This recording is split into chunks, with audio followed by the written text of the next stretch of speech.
Hi, good morning and welcome to my channel. I'm Dr. Carmen McGuinness, and on this channel we discuss relationships of all sorts, including what I call the primary relationship, the relationship we have with ourselves.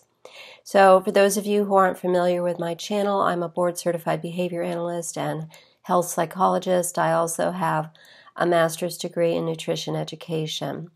So today our topic is the narcissist in the office.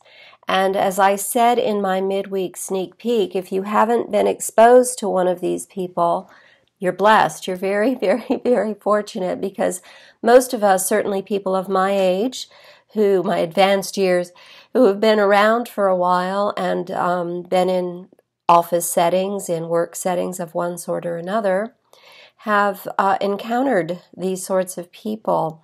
And it's always a surprise, and it's funny when friends and associates have discussed their narcissist at the office with me, they don't really think of it that way. They just think of it as that evil girl or whatever, her.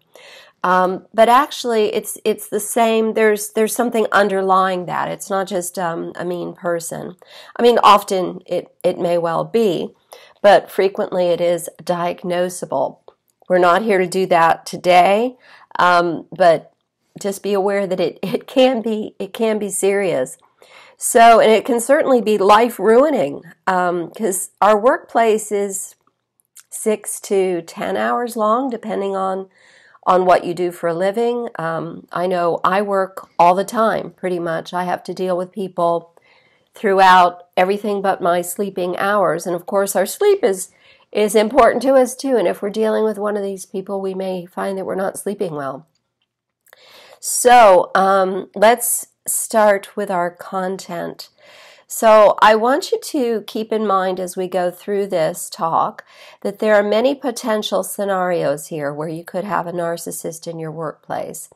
This person may be a coworker or an employer. I know a lot of people have complained about having had an employer who is or was a narcissist in their life. The narcissist boss is often talked about. But what about the boss who's falling victim to the narcissist? That scenario is actually much more common than you might think. And we see it a lot with highly trained bosses, people who really are experts in their field, but they may not be a highly honed business person. So they may be very focused on their craft and what they do, but not have that sharp a mind toward business. So those people can really fall victim as well. Pardon the beep in the background. That was my daughter leaving. So he or she may not be very business savvy, but they may not have experienced a narcissist before. So this person can really get snuck up on. So some examples that I've seen with employers who are falling victim to a narcissist is a physician boss, a doctor's office, school principal boss, a chef boss. That's very common. They can really get run over because, they're the expert in the kitchen. And also art director bosses. They're, very good at what they do, but they may not be the best at running a business and running people. So because she is able to get and hold down a job, this person, this narcissist in the office, is more likely to either be a covert narcissist or at least be able to present like one. And this can be environment situational. You may have someone who is an overt narcissist at home, really messes with their family and friends even, but they're more covert in the office because they know how to move around things. So they might ingratiate themselves falsely, make false compliments, that sort of thing to get in with people. They get other people to do their work for them. They publicly we often see, shoot holes in the ideas of other people. They may accuse you of whatever it is that they do that's their particular weakness, like laziness, bullying, gossiping. They may actually accuse you of doing that, either to you or behind your back, or most troubling, to your employer.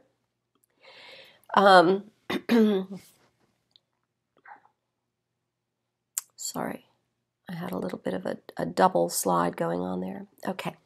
So they often twist the words of others. For instance, the boss said, we need all 6 accounts in order to justify 2 people working on this program. And then she turns around and says, Joe said we can't afford all 3 of us, or both of us, sorry, and one of us has to go if we lose any more accounts.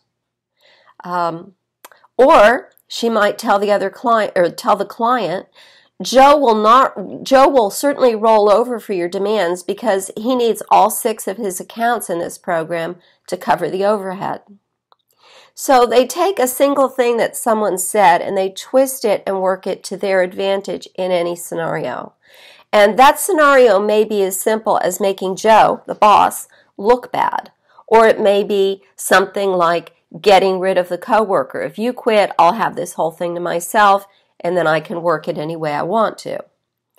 So say they tend to say that they will perform a certain way, but passively avoid any changes that come on them. So if there's a change in a department or in a policy, they're going to be the one sitting there and going, oh, yeah, okay, and then not do it. Or they may be the one knocking holes in the idea.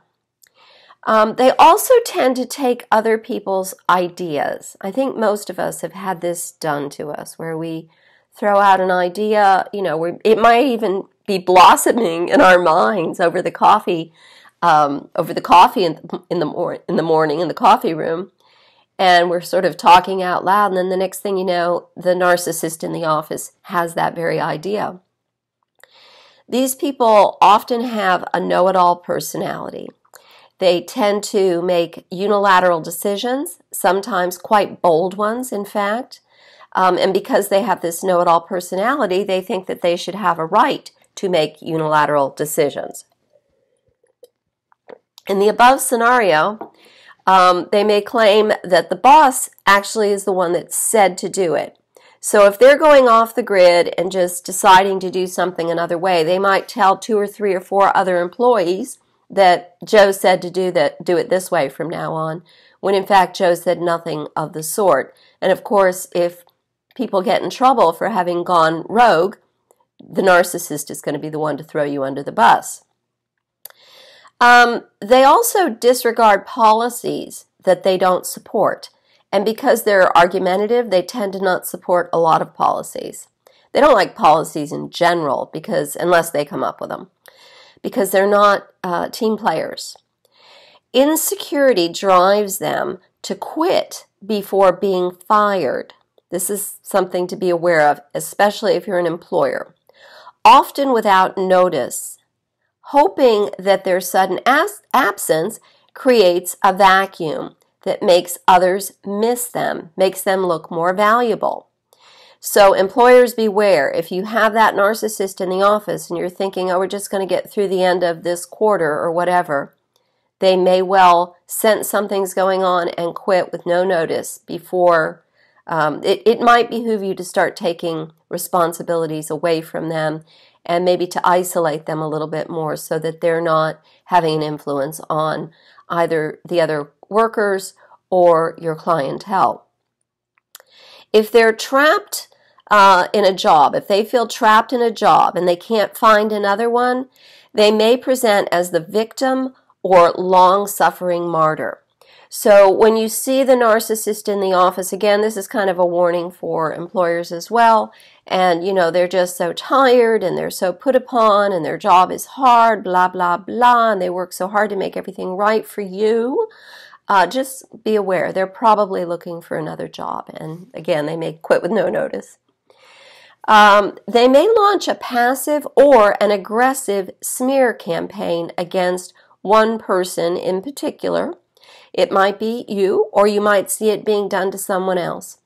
In doing this, they also get joy out of controlling the thoughts and feelings of other people. All the while, they may be pretending to be your friend until they have turned enough people, and then bam, you're under the bus. This person views the silence of others as agreement. Be well aware of this. And consent. In other words, if she or he tells you that so-and-so isn't a very hard worker, you feel like they feel like so-and-so is lazy, and you don't dispute what they're saying, she is going to tell the next person down the assembly line and that you said it was so, that you said the other person wasn't a very hard worker, and or that they said it to you and you agree. Things can really go pear-shaped if you don't dispute it. So the best policy in this regard is to tell them, I don't agree, or I have absolutely no opinion on that. And if you say it, don't say it in a sarcastic way so that they think you're just avoiding being honest. Just say it straight up. I have absolutely no opinion on that. And you can even go as far, if they've done it to you before already, they've already shown their colors, you can even go as far as to say, and I don't want you to present that I did to anyone. I don't agree with you. Or I don't think it's appropriate to have this conversation. And I don't agree with you.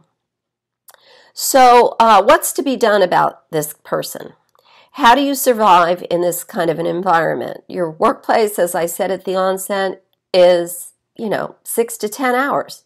And it may not even be a workplace. It might be a work network. You may work online and have one of these people. Well, first of all, if this is a boss, get another job. I can't say it any more strongly than that.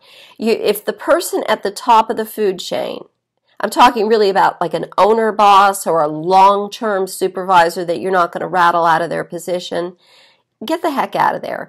Do it fast.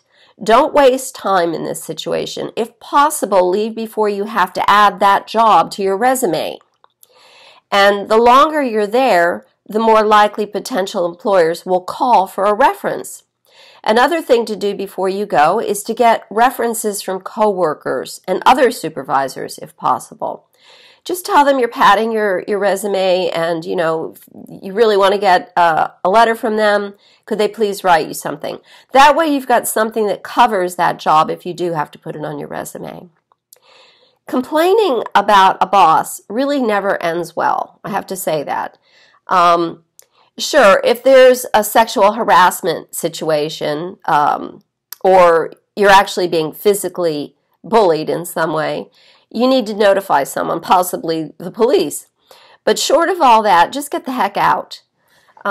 If it's a supervisor situation, you might try going past them and on to higher channels, but it generally doesn't work well. Generally, things go down the food chain, not up. If it's an owner, don't play games. Just go. Leave their business to them and move along, find something that feels comfortable to you. Secondly, if you are the boss and it's an employee abusing you, just fire them. I mean, it might sound mean. I don't know what the laws are in every state. In Florida, it's a right-to-work state. You can get rid of someone if you need to. After 90 days, you'll probably end up having to pay unemployment insurance if they don't find another job. But these people generally are employed. They don't tend to be the unemployed stay-at-home type. They need to feed on something, so they're going to find a place to feed. I know this isn't always a possibility. Not all employers are self-employed. So, if you're a supervisor and you want to fire someone because you see what's happening here, you may have to go through corporate channels. The point is, do whatever you need to do to terminate the employee before he or she terminates you or launches a smear campaign on your business. I'm talking here not just about to other employees, but, on the internet, or the accounts that they're working within. I've had situations where people have actually said that I'm going out of business, and told customers that. The school's going out of business. I have a private school in addition to my psychology practice. And this is years and years ago that this happened, but it was a difficult situation. And people believed her because she was good at being a narcissist. She was really good at what she did. So do whatever you need to do to get rid of this person as soon as you start to get a whiff that something really isn't right. Obviously, you may need to document things and take care of business in paperwork, but don't keep them around. It's not going to end well. The real reason it doesn't end well is they're not as nice as you are. You're going to tend to make the nicer decisions, and they're going to make the really ugly, nasty ones, like throwing you under the bus. And of course, the best defense against this is always prevention. Be aware of what to look for in the interview if you are an employer. Overconfidence can be a dead giveaway. Sure, confidence is great, but it needs to be founded on something. Overconfidence, not so good. Ask very specific questions. For instance, you say you practically ran the ice cream shop, never had to bother the manager. Can you give me an example of a decision you made without having to bother your boss? And see what the answer is. Listen carefully for evidence that this person was making a unilateral or overriding decision, or just not following policy or instructions when they didn't bother the boss with things. The more difficult scenario is when you are simply a co-worker with this individual, an equal, and expected to be a team player with someone who isn't a team player. That can be really difficult. I mean, how do you even do that? Think about it.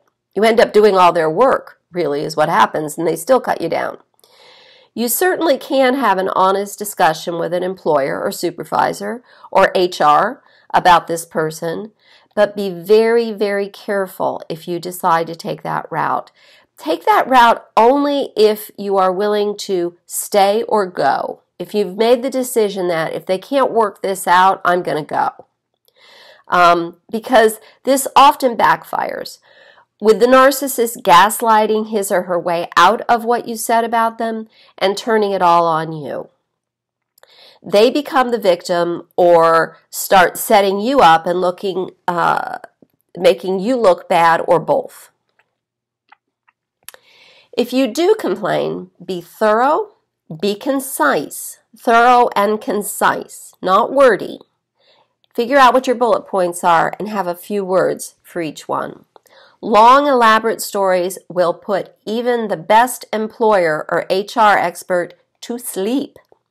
Make your point with as few as possible words and avoid having it look personal. If it starts to look personal, it's not going to end well for you.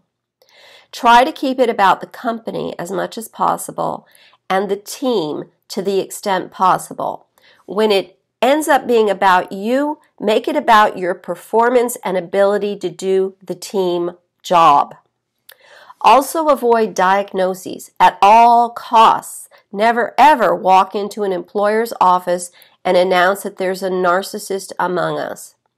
This won't go well. It won't end well. It will possibly get you fired, and it will very likely get you sued by the narcissist. So I wish there was a happier ending to this. I wish there was like a magic bullet to go with this one. I'm not even sure I have many videos that I can put up as links for this one, because when you have a narcissist in the office, it's just confounding. So there's what I have for you today. Until midweek sneak peek on a Wednesday, I wish you an amazing week. If you are dealing with a narcissist at work, I wish you peace and joy and that you sleep well. And I look forward to seeing you soon. Take care.